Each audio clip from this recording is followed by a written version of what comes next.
My name is Linda Barrett, and I'm the manager of the Genealogy, Local History, and Archives Unit here at the Fort Worth Public Library.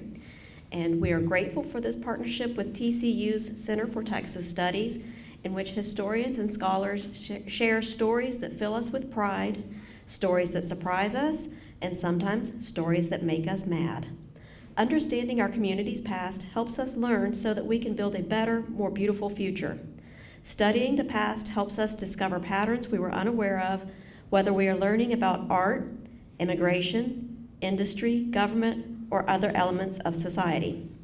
The Fort Worth Public Library Archives holds these stories in collections of records and photographs of individuals, families, businesses, organizations, and of course, the city itself. We are grateful for numerous donors who understood that they had information about Fort Worth's people and its history that should be made available to the public. We couldn't do what we do without your generosity. If you have photos, papers, or scrapbooks that document Fort Worth's history, please consider donating or making a plan to do so in the future. You can talk to me or our archivist, Jennifer Brancato, about this. And now I would like to introduce Dr. Gene Smith from TCU's Center for Texas Studies. Thank you, Linda. Thank you guys for being, I was told I need to be positioned here. It's hard for me to stay in one spot.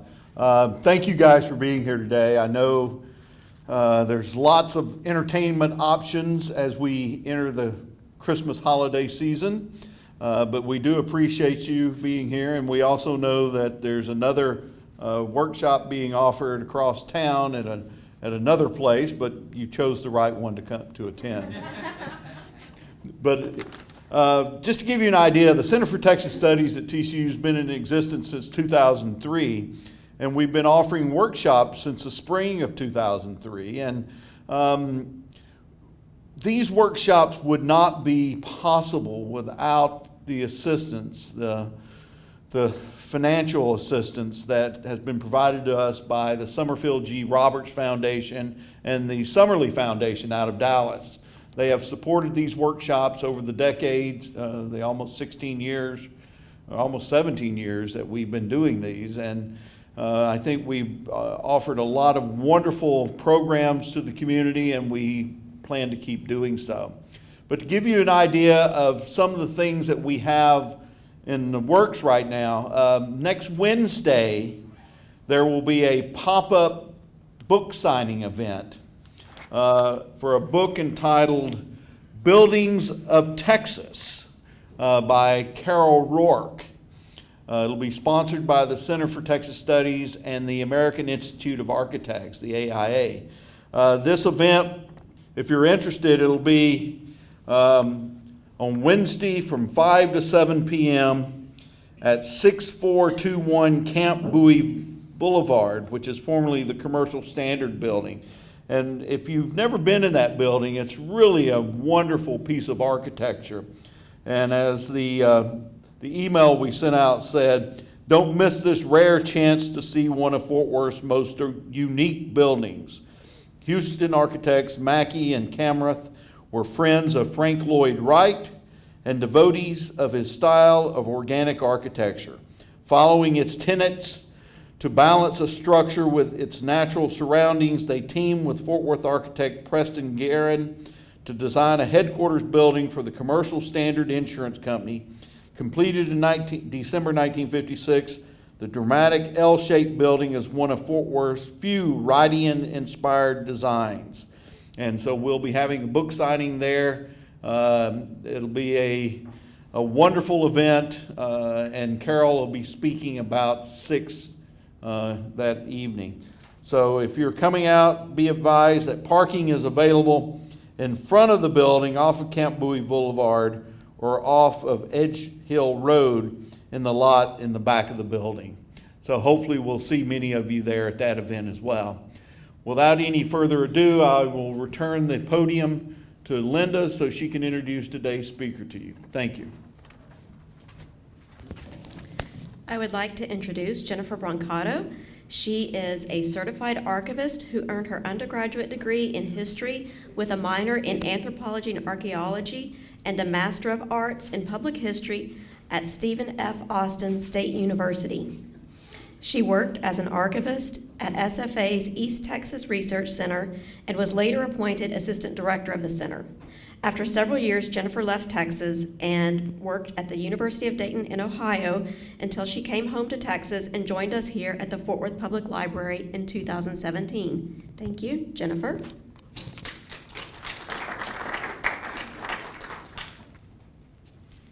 Good morning, everybody. I first want to apologize. I'm sure that everybody's allergies are acting up, as are mine, so I will probably be drinking a lot for my itchy throat. So this morning I'm going to talk about how African American citizens of Fort Worth address their desire and need for public spaces in our city so they could fully live their lives. And when I refer to public spaces, I'm going to talk about parks, playgrounds, the rides at Forest Park, the Forest Park Zoo, swimming pools, and golf courses. But I first want to give a very brief background of the Fort Worth Park system.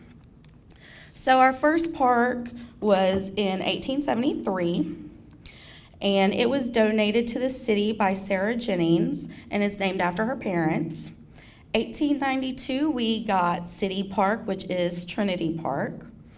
In 1908, a park league was formed by a group of citizens, and they hired George Kessler to create a plan for the city parks. One of his recommendations was to create a park board, which the city actually did in 1909. Kessler's ambitious plan called for a major growth in city-owned parks and proved invaluable in getting a $500,000 bond passed in 1925 for the acquisition and improvement of parks. 2 years later, voters also approved a $170,000 recreation bond. Between 1909 and 1929, 23 parks were purchased. 11 of those were purchased after the 25 bond. It was also during this time in 1922 that a separate recreation department was formed. In 1930, the park board had a landscaping, architecture, and city planning firm, Hare & Hare, create a report to address the growth in population in Fort Worth. The report found the city to be slightly under the recommended 1 acre of parkland for every 100 citizens and called for recreation within reasonable distance of every citizen. In 1945, another $700,000 bond was passed to address the needs that were identified in this plan. A $500,000 recreation bond was passed in 1946 and again in 1951. But a $1 million park bond did fail in 1951. So underfunded but not deterred, the park department actually got Hare & Hare to create another report in 57. Again, the report found that the city was deficient in park acreage, but this time the system didn't really have the needs to improve on the park system, as another bond wouldn't pass until 1964. And that was a capital improvement bond with about $1.8 million going to the parks. However, the park department they did acquire a few parks during that era. They were just smaller neighborhood parks. So what did the city do to address the African American citizens at this time? So these are a few of the parks, these are the parks that were specifically created for African Americans during this time. During the presentation, I'm going to refer to 4 main sources where I got the descriptions of these parks from, so I'll tell you about those sources. One was a 1929 Fort Worth Star-Telegram news article. The year they did a series of articles about the city park system in general, but the article that I found focused mainly on the African American parks. And then the 1930 and 1957 Hare & Hare report, which Susan so graciously shared with me. And then a 1965 inventory of parks that was completed by the park department. So before 19 18. African Americans did not have a park that they could specifically go to. In park board minutes in May of 1911, African Americans actually asked to use Trinity Park for the Emancipation Day celebration or their Juneteenth celebration. They were declined, saying that there was a rule that the department did not permit any groups to use the park exclusively for one class of citizens. The park board seemed to follow that rule somewhat. I did notice that in later years they said that a religious group couldn't use the park as well, but then there were other times that they did let the group use the park, so it varied. They weren't consistent on that rule. And then in August of 1911, some citizens complained that African Americans were using the park benches on City Hall grounds, waiting for the car lines. And so the park board did discuss that. However, the park board did say that they had the right to use the park benches, that they couldn't prevent African Americans from using the park benches waiting on the line. So citizens were not completely thrilled with that, but the park board made that decision. So starting later in December of 1911, they started talking about getting parkland specifically for African Americans. This one discusses a tract of land that they discovered to be owned by the city. It was south of Chambers Creek. They talked about possibly making this land into a park, but they decided against it, and the superintendent was instructed to just add this list to the city properties. There wasn't much talk about parks for African Americans again until about the mid-1915, and it really started to heat up.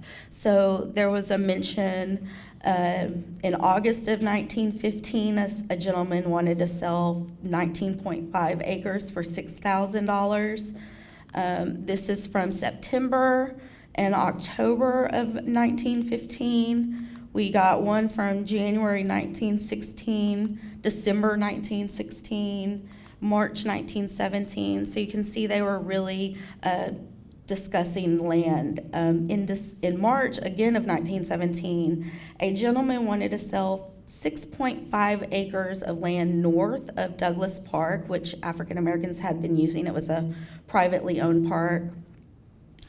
To the city for $32,500. The park board said that price was too high and declined, and they told the African American community that they were still looking for land. So all this discussion, but the city just kept saying no action taken. I read that so many times in these minutes, no action taken, no action taken. So in October of 1917, a committee of African Americans asked the city to purchase Douglas Park, that privately owned park, and it's that top one right there. It was about 5 acres. A gentleman named Tom Mason owned the park. The park had been used by the community for many years, at least since the 1890s, probably before that. But I found many references to the park in the newspaper for Emancipation Day celebrations, cakewalks, general parties, and events. It was just a widely used park in the first decade of the 20th century.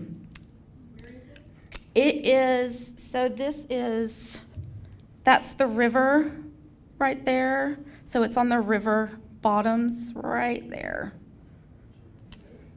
The courthouse is right down here. And this is from a 1919 map. It is marked on there, but it's really little. It's that right there. In January of 1918, the city agreed to purchase the park, and they paid $6,500 for it.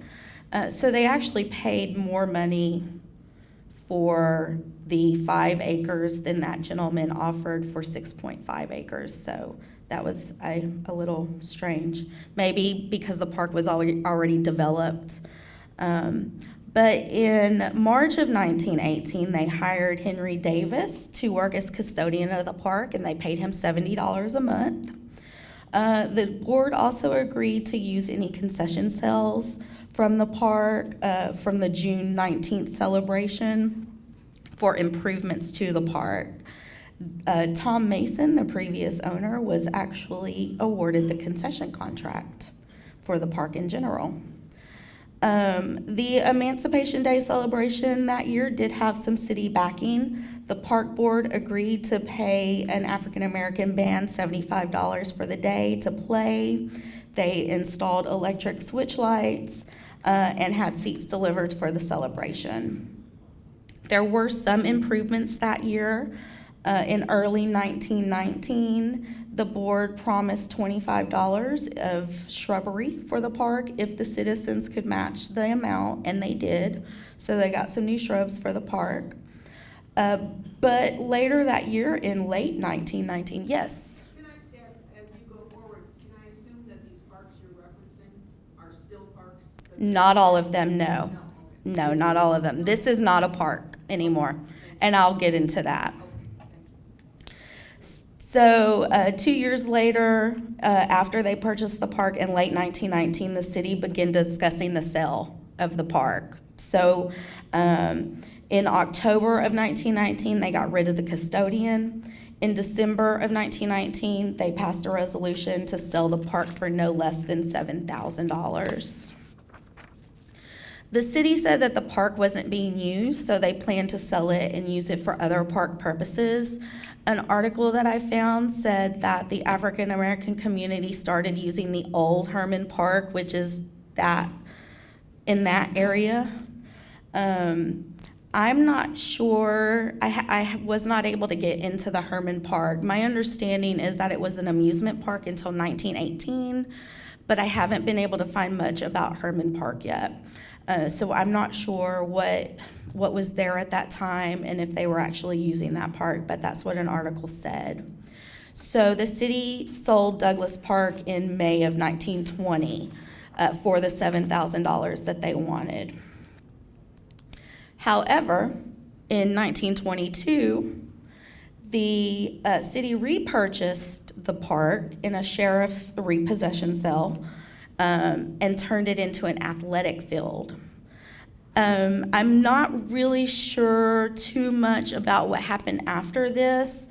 A 1923 park board report did say that it was still being used as an African American park. However, anytime I found a mention to Douglas Park after 1922, it was only in advertisements for games that were being played, and most of those games appear to be white teams playing those games. So I'm not sure if it was actually still exclusively African American after that time. The 1929 article in the Star-Telegram did say that it was an African American park, but that it had not been improved since it had sold in 1922, and that all the landscaping had been washed away in a flood, but that the city did plan on improving the park. But from what I can tell, that never happened. I don't think that it was ever improved. I'm not sure when the city sold the land. As far as I know, they don't own that land anymore.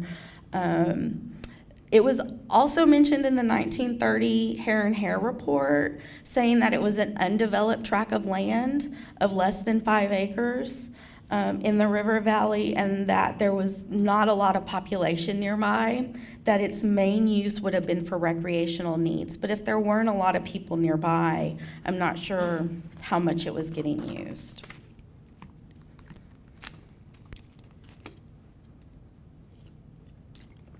So Harmon Field, this one goes by a number of different names throughout the years.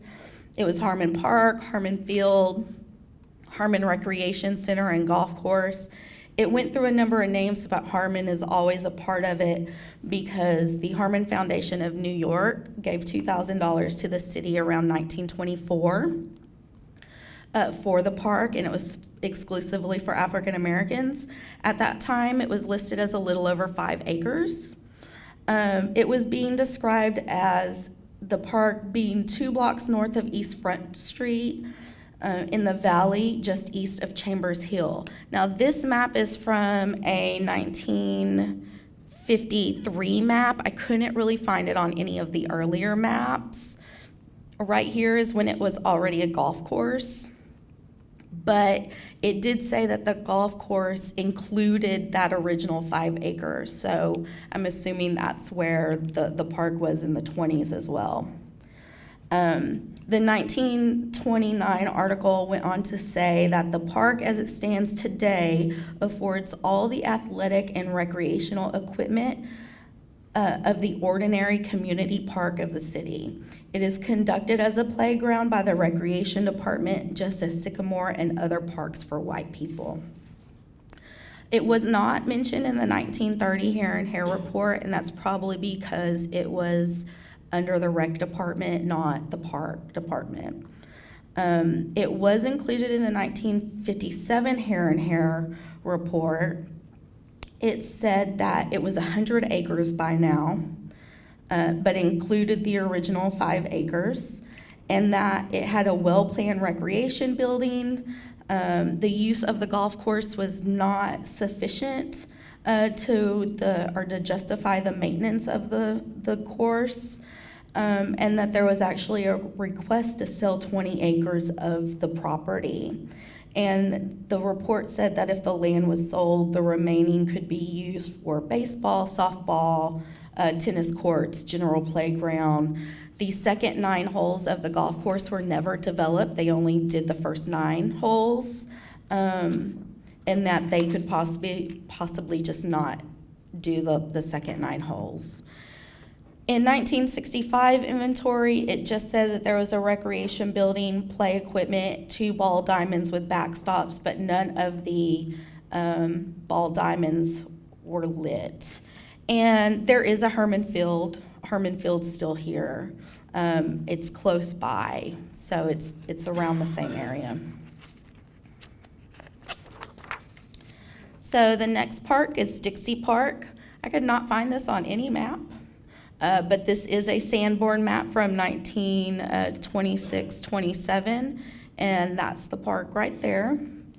It was about 2.5 acres under the Recreation Department, so it was also not mentioned in the Hair and Hair reports.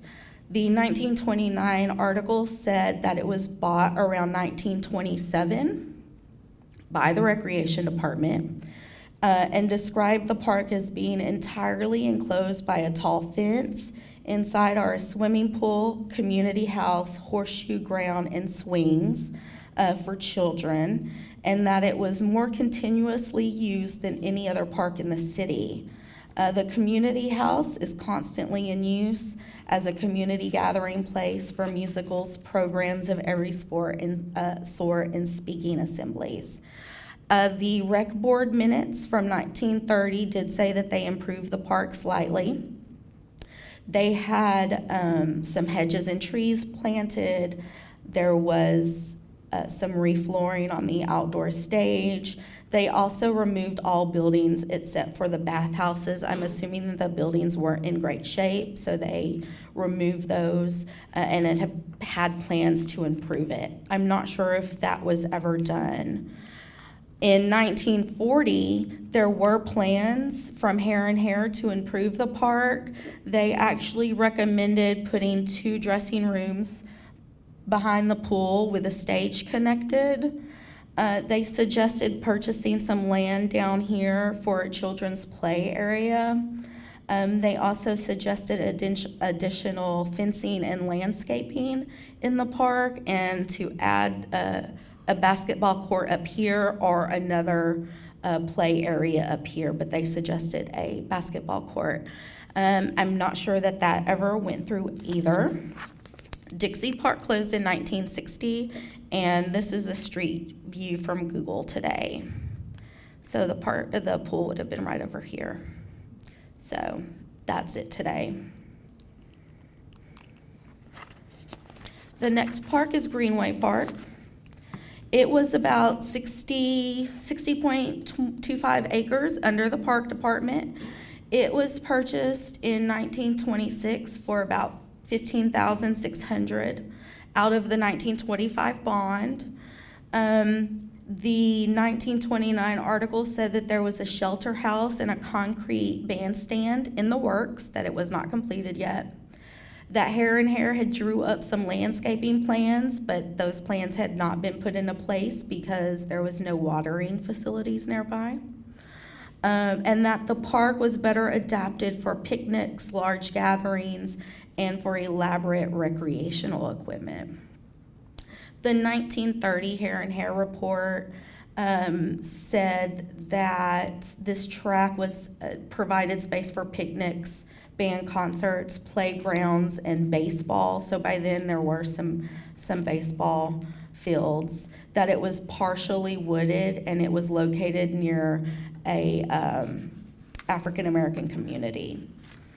The 1957 Hare and Hare report basically said that this area was going to be reduced or practically eliminated by the north-south freeway that was about to come in, and the proposed connecting freeways. That any land west of the area could be sold for development if they wanted to. The 1965 inventory, it was listed, but there was no description, no acreage, and it's probably because it was practically gone because of the highway. It's still technically a park today. You can see it right there. It is greatly reduced in size, and it's hard to get to because of the highways. Last I read, the city was thinking about doing something with it, but it's in a very awkward area at the moment, so I'm not sure what's going to happen with that. The next one is John A. Martin Park. This is another one I could not find on the map. And actually, there's very little mention of this park at all, except in the 1929 article. It was also known as Social Park, but I believe it was right there because of the description. This is the 2627 Sanborn map. It was only 0.5 acres, and it was located on Crump Street and 18th, and so that's why I think it's right there. In the 1930 Hare and Hare report, it was mentioned as a miscellaneous small park. I did find a couple of articles where events took place at that park, mainly neighborhood meetings, nothing big, but the park was used. And that one is hard to locate. It's not a park today, but it's even hard to locate on a map because there's been so much in that area that those streets are, it's just not there anymore. Another one is Loveland Park. Now this one, I'm not completely sure on the location. I put it on this map right here. This is a 1919 map because it was only 1.2 acres. It was described as being just east of the African American High School at the time, which I.M. Terrell, it wasn't I.M. Terrell at the time, but it also wasn't in the same location. It was slightly north, if I'm correct. But it was also on the bank of the Trinity River on Dreamland Drive. And it's very little, but there is a street right there that says Dreamland Drive. Another article said that it was at the end of 14th Street on the river, and 14th Street is right along, and I can't see it very well, but it's right along in here, so that's why I believe that the park was located there. It's not on any map that I could find, and that area has also been greatly developed, so there's not really a street view of it today either. So then we get to later parks. Lake Como Park was donated in '52 by Amon G. Carter. It was 86.5 acres. It included a new shelter and a concession stand according to the 57 Hare and Hare report. And a pool was under contract at that time. There were playground facilities, picnic areas, a limited softball field in the valley. The 1965 inventory said that there was a shelter with fireplace, lights, floodlights, restrooms in the shelter, picnic area with 8 concrete tables and cookers, 2 drinking fountains in the park, 1 lighted baseball diamond, a swimming pool, wood tables throughout the park.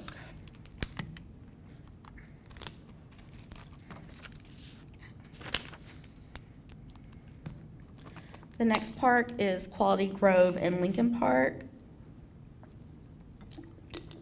I don't really have a good date on when this park was created, but it first appeared in the 1957 Hair and Hair Report, and it's located in North Fort Worth and for a neighborhood along the Marine Creek Valley. It had provisions for children's play and for softball. And I think that this park could have been in response to a recommendation in the 1930 Hair and Hair Report saying that there needed to be more public spaces in North Fort Worth, because that was a recommendation. And then the last park is Ralph Bunche Park. The 1957 Hair and Hair Report said that it was 50 acres. And it was suitable for playground, playfield, and picnic areas. And it was adjacent to a growing African American neighborhood. The plans were to develop a shelter and incidental buildings, baseball and softball diamonds, and even tennis courts. The 1965 inventory had it as only 4.4 acres, so there was some acreage lost. And said that there was shelter with 2 tables, fireplace, electrical outlets, lights, floodlights, restrooms in the shelter, picnic area with 6 concrete tables and cookers, 1 swimming pool, 2 ball fields, one of which was lighted, and that a creek ran through the park and that there was a water fountain. So those are the parks. I'll go on to talk a little bit about recreation now. When I was looking at African Americans' leisure and recreation time during Jim Crow, there is not a lot of research done about it. I looked for secondary sources, and I found one really good book. There's quite a bit done, or I wouldn't even say quite a bit, but there was some done about state parks, national parks, but there's not a lot done about cities, municipalities. So there was one book that I found called Race, Riots, and Roller Coasters by Victoria Wilcott, and it's an extremely good book. She doesn't really talk too much about the South, but it did have some good overviews about the topic in general, which I think is sorely we need more about it. But in this book, she argues that recreation was a central racial battleground during the post-war period because leisure and consumerism had become key motifs in American life. The baby boom brought increasing demands for kiddie parks and playgrounds, and by the 1950s, growing ranks of teenagers looking for leisure and escape.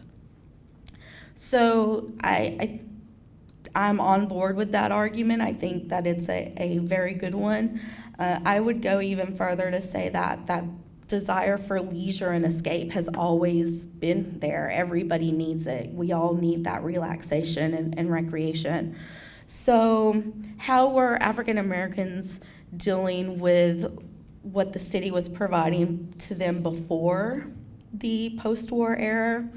Well, the park board did in 1917 allow a small portion of the shore at Lake Worth to be used by African Americans, but they were not allowed to use any other part of the lake, just this small shore. In 1923, I found a reference and this one I want to do more digging on. I have to say I have not been able to find a lot yet. In 1923, the Recreation Board had some complaints from citizens saying that the T&P Park, which if anybody knows where that park is, please let me know. I'm about 50% sure that I know where that was, but I have not been able to confirm that. So there was apparently a T&P Park, I think mainly baseball fields from what I've read, and they let all races use this park. I was reading articles about Native American baseball being played there, African American baseball being played, Latino, white. I mean, it was really anybody could use this park. Apparently the rec board did have some city-owned equipment at that park, and they said that unless the T&P made that park for white use only, that they would pull all the equipment from the park because citizens nearby were complaining. I could not find the rec board minutes do refer to conversations and letters going back between T&P and the rec board. I have not been able to find those letters. I don't know what was said, but I do know that T&P did not comply because the rec board did end up pulling all the equipment from the park. That's a story that I actually want to look into more because I'm fascinated with it, and I have not been able to find a lot about it. In March of 1927, a petition was presented to the rec board by African Americans asking for a road to be built to go into Harmon Field, and that they also wanted inside grounds to be accessible by car.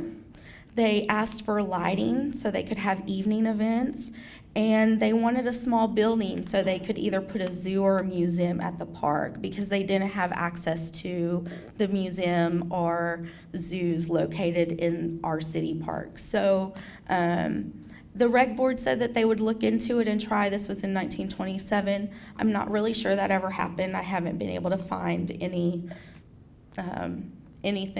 like that happening.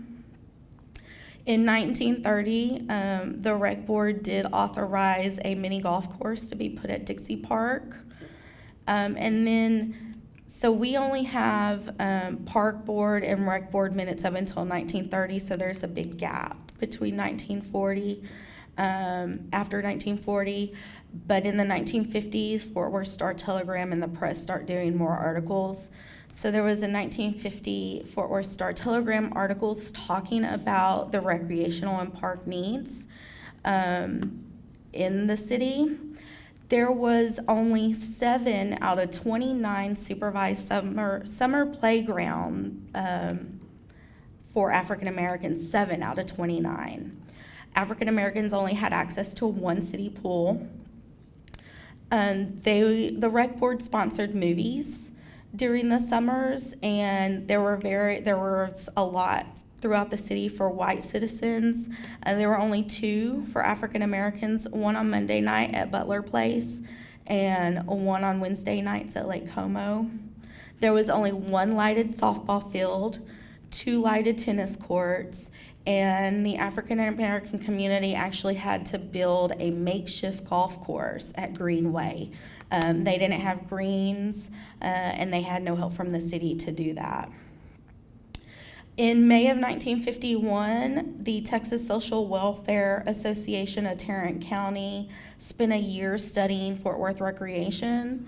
They found that African American facilities, both public and private, were substandard and inadequate.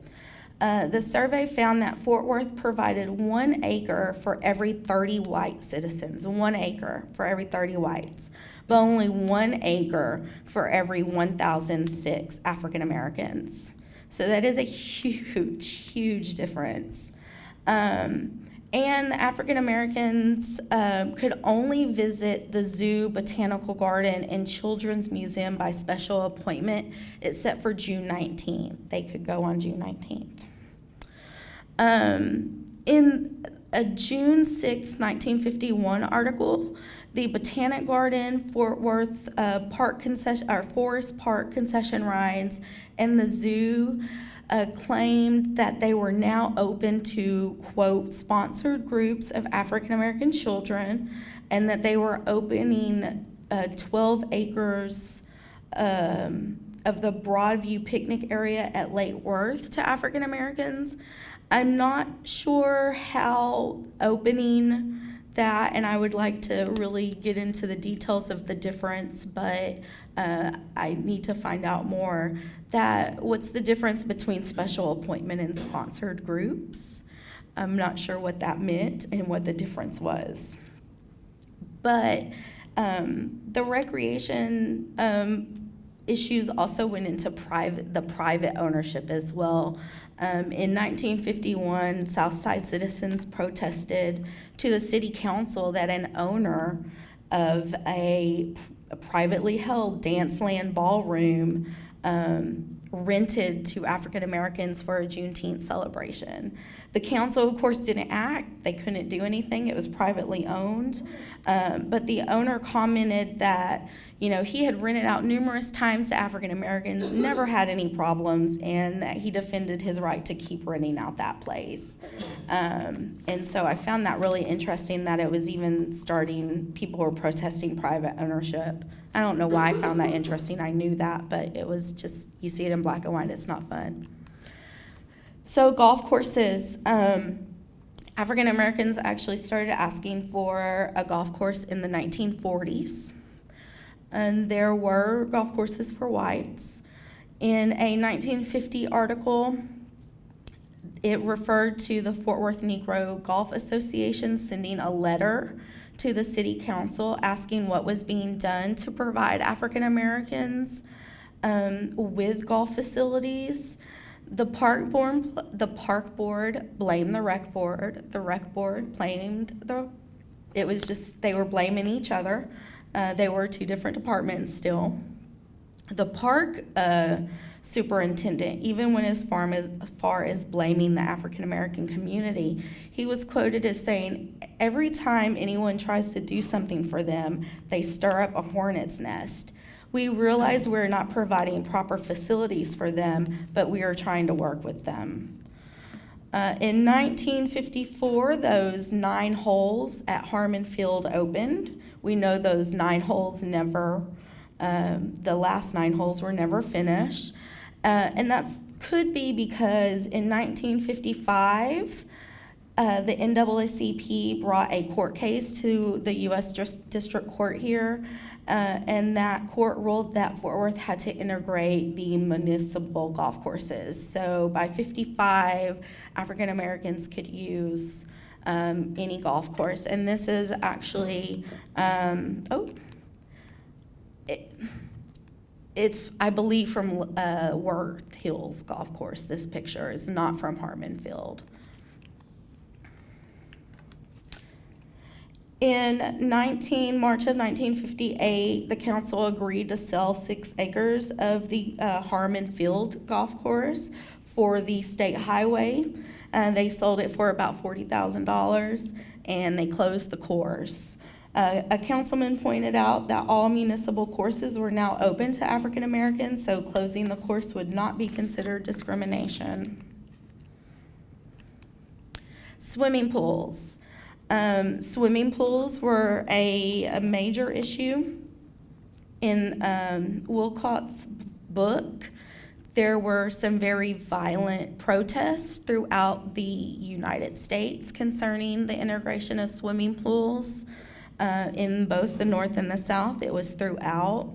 There was no violence here, but we did have some issues come up. But I'll start with the pools that were built specifically for African Americans. In 1926, the rec board approved $8,500 for a pool at Dixie Park, and these are pictures. These are pictures from Dixie Park pool. I'm not sure of the years, but this one's earlier and this one's going to be later.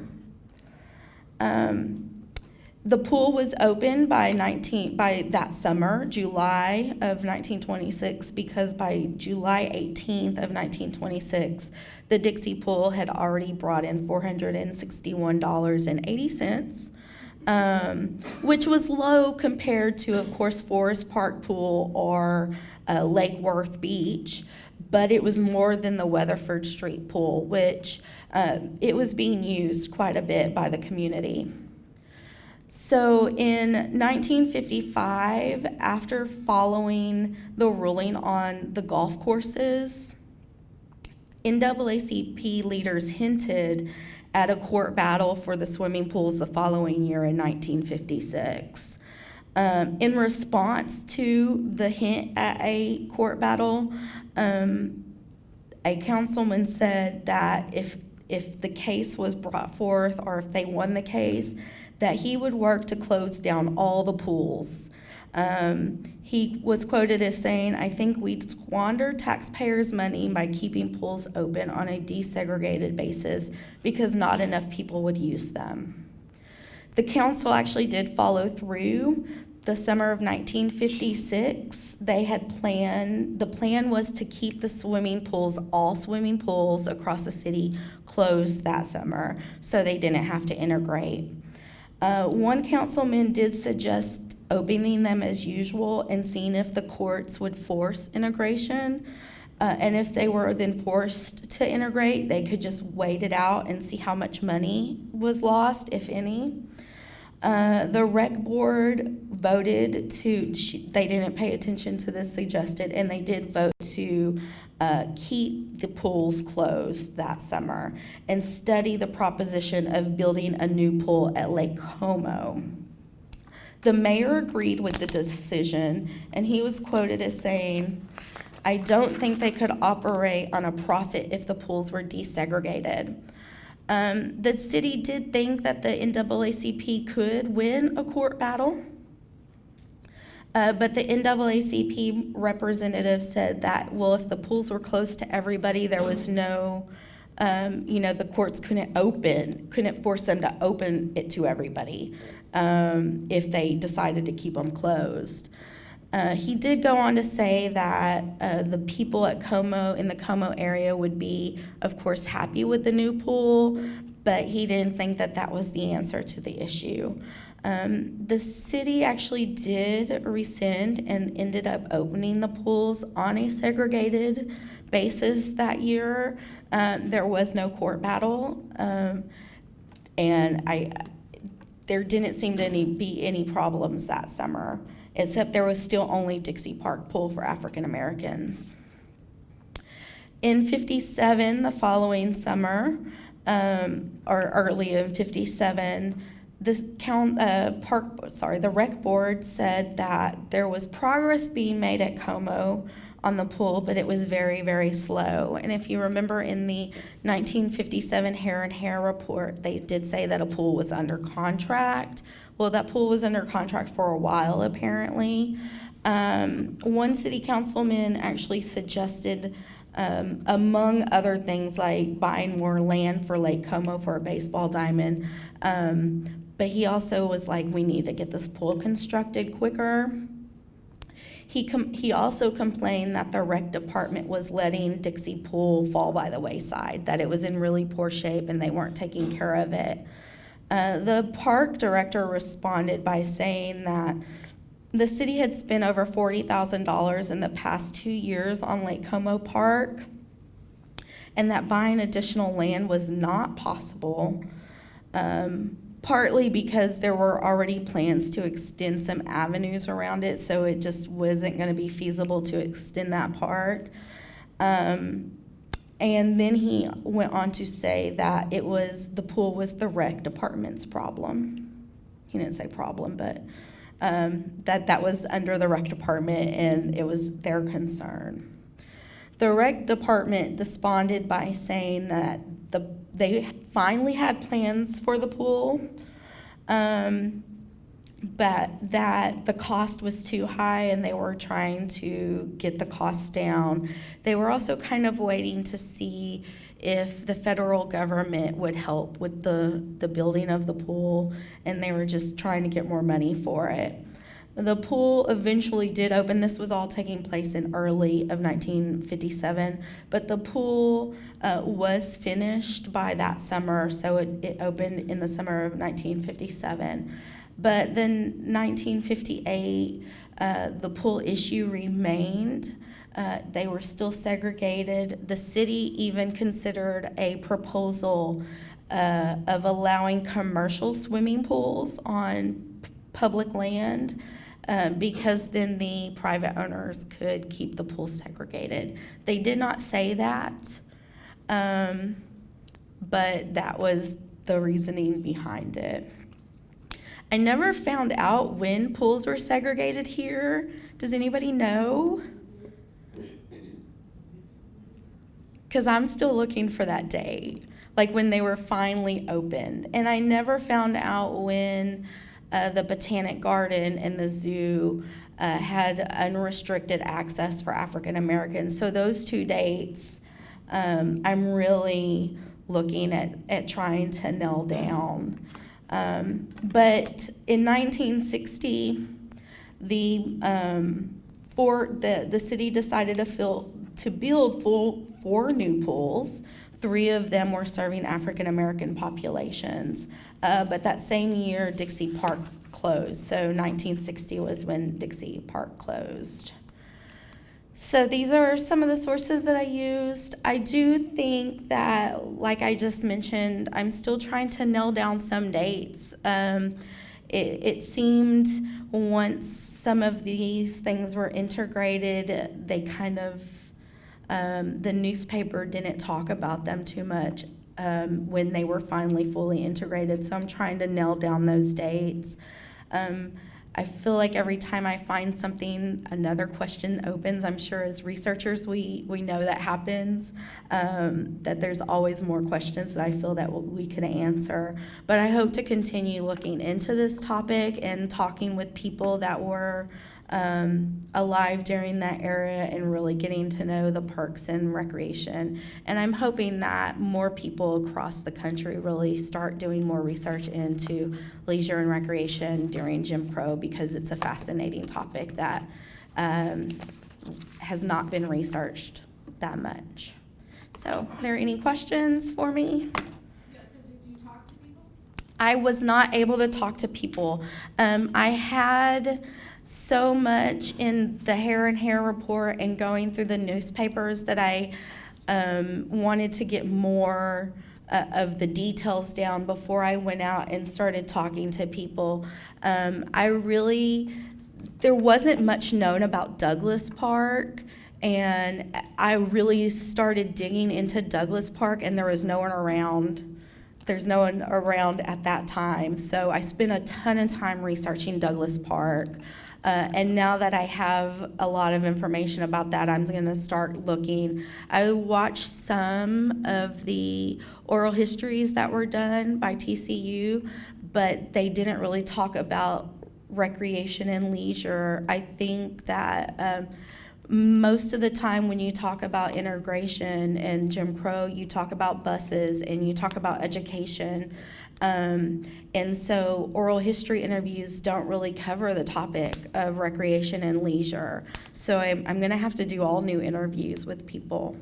It seems to me the records would be there always, the people are dying. Exactly. I plan on going through that. But you can't, you have to have some basis before you go out. I'm new to Fort Worth, and so a lot of this, I had no idea. Like, I couldn't even tell you where Hyde Park was, So I'm really just getting into the topic. I've only been researching it for maybe about 6 months.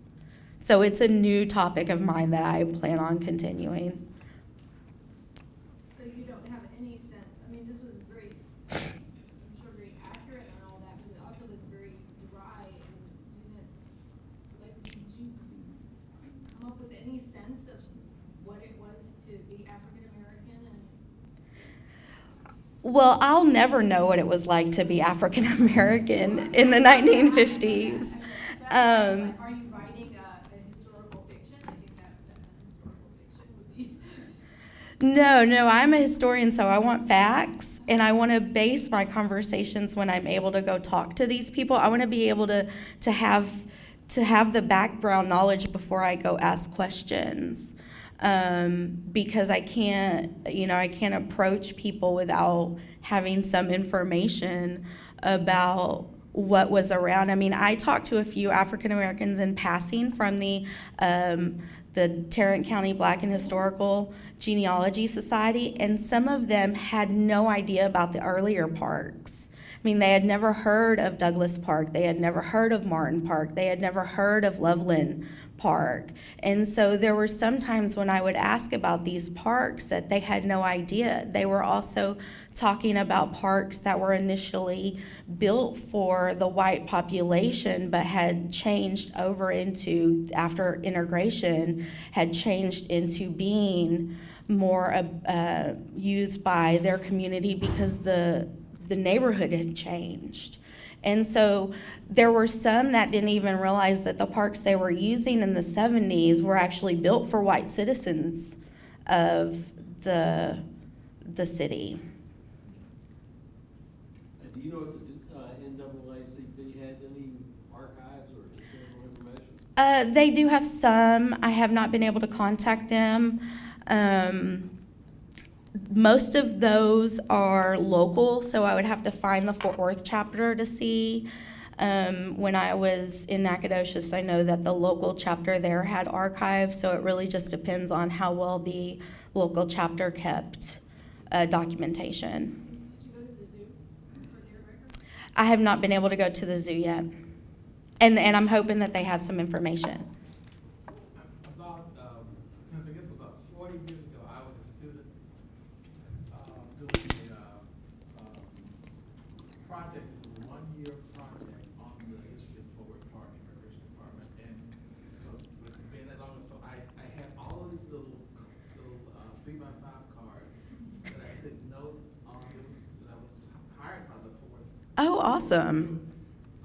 And typed up all these little notes in a little card file box. And when I finished it, just kind of left it. I'm not a historian, so I was just given that assignment as a student. But I was curious, because they were left at the city for work. At the city? Do you know did you come across any hard records of those? And I was just going through like newspapers and things, records that they had kept in their files and trying to sort them out and you could build some kind of historical legacy of what had happened, but it's been many moons ago. I never. So which department were you in? Park. You said the park, right? You were working. Park and Recreation at that time. Okay. David Nivens was the Yeah, so we, the public library is the city archives, and so they're slowly getting records to us. When you approach other departments, if they have not already been transferred, it's really hard for them to find some of this information. Just recently, I would say, 2 or 3 months ago, the planning department, which also has records related to parks, transferred a whole bunch of photographs and things over. So I'm hoping that I can find some in there, but they haven't been processed and they're not labeled. So there's about 40 boxes, I think, of information that has no organization. So it takes time. But there was also the board minutes from early on. I think one of the reasons no one's seen those from like the 1911 to the 1930, those were actually held in private hands. And what got me interested in this topic was about 6 months ago when those park board minutes were donated to us by a private citizen. And he said, my mom used to work for the park department and they were throwing these out. They were going to throw them in the garbage, and she took them and kept them. And she kept them for 30 or 40 years until finally he was like, they're not doing any good here. And that's where I got all that Douglas Park information, was from those records. Yes. Was that where you had one photo of an African American, a group of African Americans? Was that taken at the project? This one? Yes. No, this. No, This one, no, this is actually a Calvin Littlejohn photo, and it's just a city park. It didn't say which city park it was. But this is later. I want to say it was the late 60s that this photo was taken. The other one you were gonna show me, were you gonna say something about that? Oh, well, this one is actually from the Tarrant County Black Historical and Genealogy Society collection that's housed here. And those are the only two photos that I've been able to find of Dixie Park.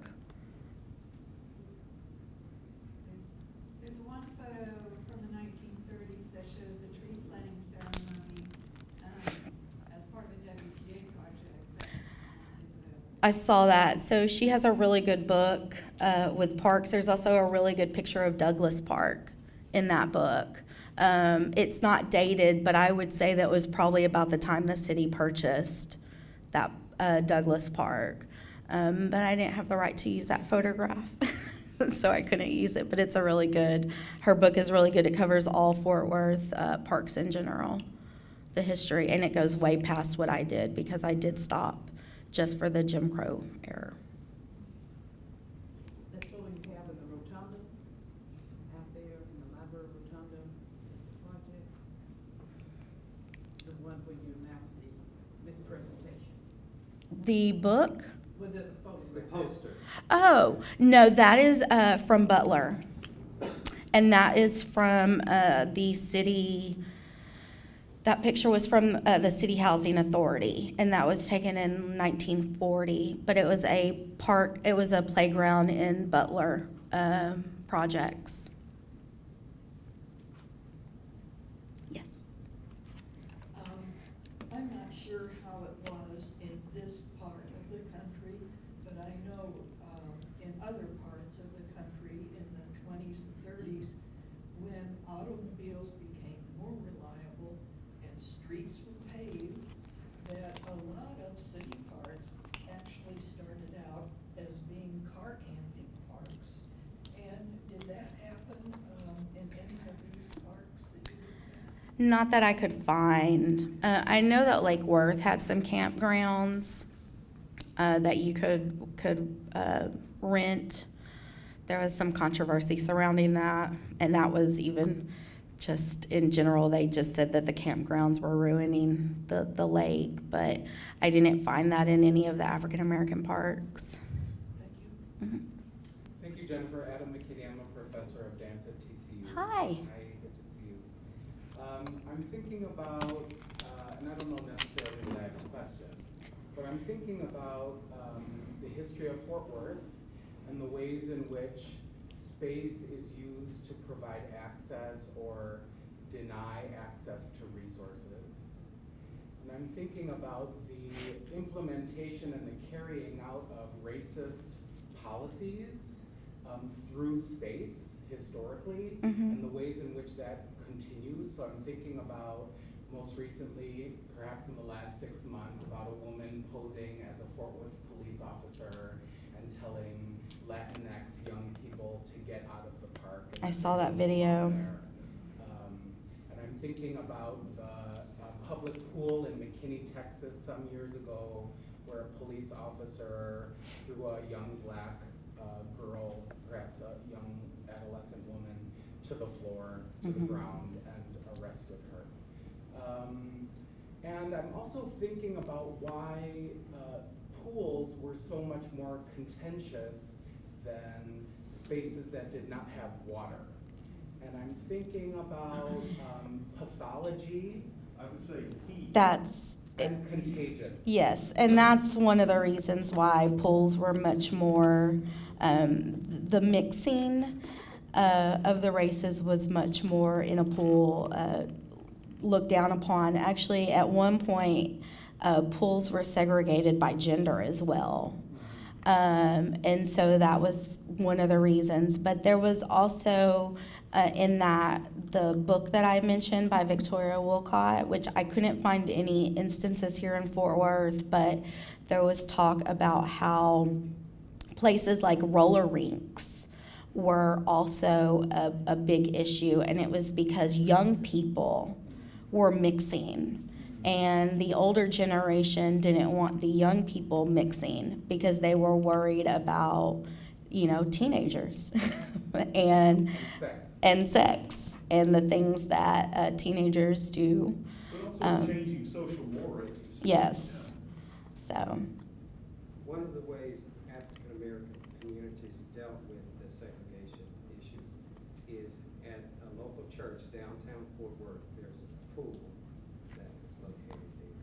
Yes, there were pools in churches, and one of the things that I would like to look at are those private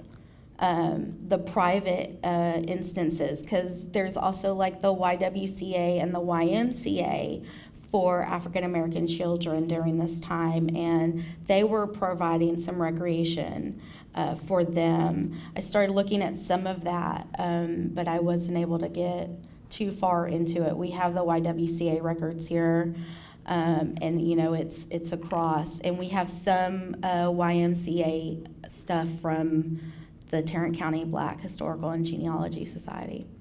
So that's a very good point. There are a lot of private entities that were addressing these concerns, and churches was a major one. You mentioned when you talked about the Amy Carter purchasing the Lake Como Mhm. park. So who is he purchasing that from is one part of the question. The other part is, as I've read in some of the early history, that that property with the pavilion and all that was like at the turn of the century. Yes. So, and that it was also based on a lake in Italy, the Lago di Como, somewhere in it. So anyway, just can you comment on any of that? I'm not sure who he bought it from. Do you know? Maybe. Oh, hey.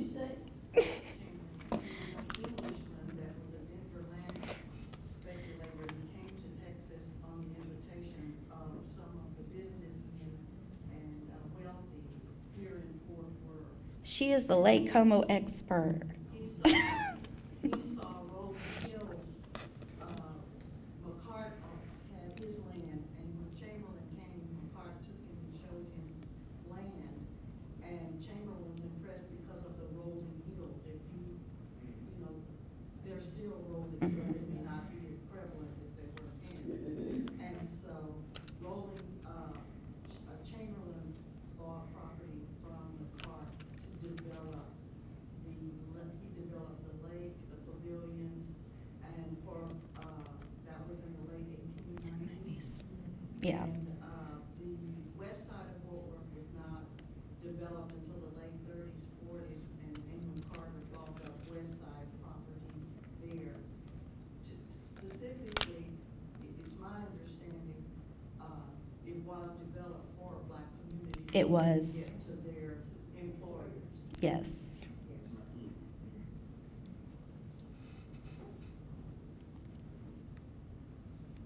Are there any other questions? Well, thank you so much, Jennifer. Thank you for coming.